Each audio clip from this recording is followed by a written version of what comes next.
আমাদের সকলের প্রিয় আফা বেবি আফা আমাদের মাঝে উপস্থিত আছেন আমাদের শ্রদ্ধেয় ভাইজান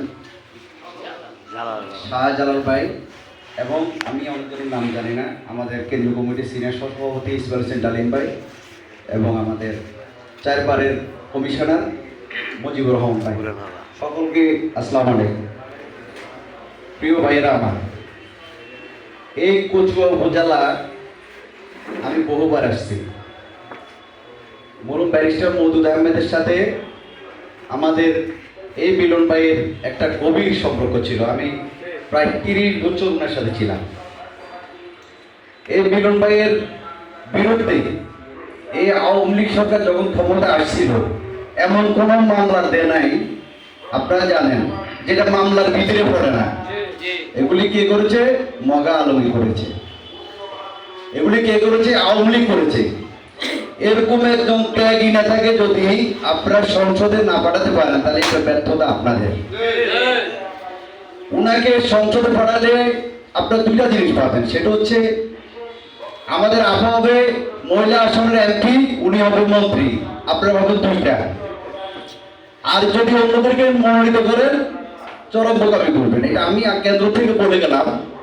যাই হোক, এই এলাকার উপকার, এই কলেজ ইউনিভার্সিটি শিক্ষা অঙ্গনে যে একটি গুরুত্বপূর্ণ দায়িত্ব পালন হয়েছে মিলন ভাই, এরকম একজন মানুষকে আশা করব আপনারা হারাবেন না। তাহলে আপনাদের ক্ষতি হবে, এইসব ছেলে মেয়েদের ক্ষতি হবে। আপনারা সেই লক্ষ্যে কাজ করে যাবেন।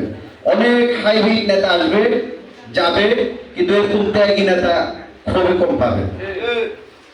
আপনাদেরকে আমি বলবো, বাংলাদেশ জাতীয়তাবাদী দলের সহযোগী সংগঠনগুলি দীর্ঘ 16 বছর অক্লান্ত পরিশ্রম করে আন্দোলন সংগ্রাম করে এই প্যাসিস্ট শেখ হাসিনাকে পতন করেছে। এই প্যাসিস্ট শেখ হাসিনা পুলিশকে লীগ হিসাবে পরিণত করেছে। মানুষ ঘরে ঘুমাতে পারে নাই, আমরা রাস্তা বেরোতে পারি নাই। আমাদের ওয়ার্ডের আওয়ামী লীগের সেক্রেটারিগুলি আমাদেরকে আঙুল দিয়ে দেখাই দিয়েছে ওরা বিএনপি করে নাই।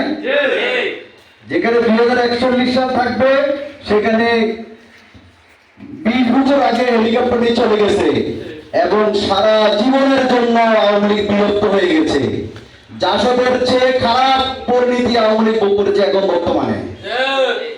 তাহলে আমরা যেন আওয়ামী লীগের চরিত্র গঠন না করি সেদিকে খেয়াল রাখতে হবে।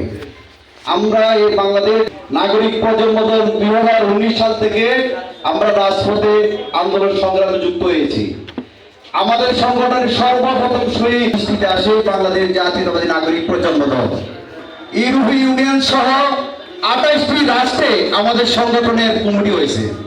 মধ্যপ্রাচ্য, সৌদি আরব, দুবাই, মালয়েশিয়া সহ প্রত্যেকটি দেশে আমাদের সংগঠন কমিটি হচ্ছে।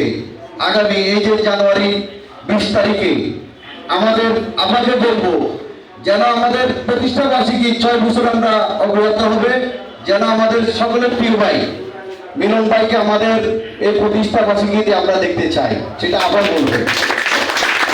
আমাদের প্রতিষ্ঠা বার্ষিকীতে আমাদের প্রিয় নেতা জনাব তারেক রহমান স্যারকে রাখার জন্য প্রধান অতিথি হিসেবে উনি থাকবেন এবং আমাদের কেন্দ্রীয় নেতৃবৃন্দ থাকবে। আমরা আপাকে আমরা দাওয়াত দিলাম। আজকে আমরা কেন্দ্রীয় নেতৃবৃন্দ আসছি, আমাদের মন পড়ে গেছে। আমাদের যদিও ছোট্ট একটি সংগঠন নয়, আপনারা যে আন্তরিকতা দেখিয়েছেন, আপনারা যে আন্তরিকতা দেখিয়েছেন, যুবদল, ছাত্রদল, স্বেচ্ছাদল, শ্রমিক দলের নেতৃবৃন্দ যে আন্তরিকতা দেখিয়েছেন, আমরা চিরকৃতজ্ঞ আপনাদের কাছে। আপনাদের সকলের সহযোগিতায় একটি সংগঠন প্রতিষ্ঠিত সংগঠন হিসাবে চাঁদপুর জেলায় হবে ইনশাআল্লাহ আমরা মনে করি। এবং মিলন ভাইয়ের হাতকে শক্তিশালী করবেন। মিলন ভাইকে নির্বাচিত না করা পর্যন্ত আপনারা কেউ ঘরে ফিরবেন না। আপনারা এখানে এখন আছেন, আপনারা আপনাকে কি সংসদ দেখতে চান? মিলন ভাইকে মন্ত্রী হিসেবে দেখতে চান? তাহলে আপনার কাজ করতে হবে, পাড়ায় মহল্লায় ঘরে ঘরে মিলন ভাইয়ের উন্নয়নমূলক কর্মকাণ্ড উঠায় দিতে হবে। কারণ মিলন ভাই বিকল্প কোনো নেতা আমরা যেন চাঁদপুরে দেখতে না চাই, কোথায় শেষ। কারণ মিলন ভাই সংসদে গেলে এই চাঁদপুরে ট্রাফিক উন্নয়ন হবে, শিক্ষা অঙ্গন উন্নয়ন হবে, রোড ব্রিজ কালভার্ট হবে, ছেলে মেয়েদের চাকরি হবে।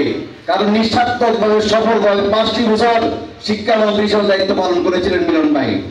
চাঁদপুরে আরো একজন শিক্ষামন্ত্রী আছে কলঙ্কে ঢাকা, দীপমণি কোথায় গেছে কেউ জানে না, উদাও হয়ে গেছে।